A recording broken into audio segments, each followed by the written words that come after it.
তেলটা গরম হয়ে গেছে, এর মধ্যে আমি ফুলকপিগুলোকে ভালো করে ভেজে নেব।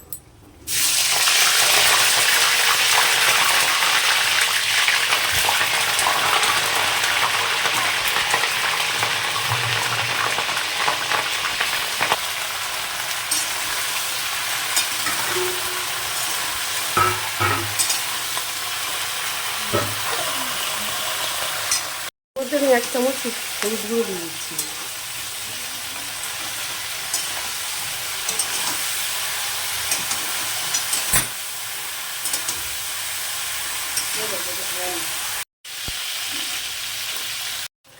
আলুর ভিতরে মশলা দিয়ে কষিয়ে নাও।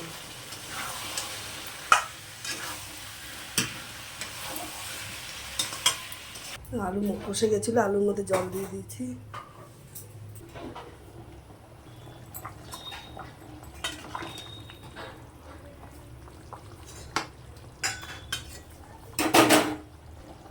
আলুটা সিদ্ধ হয়ে গেছে, এবার আমি ফুলকপিগুলোকে ঢেলে দিচ্ছি।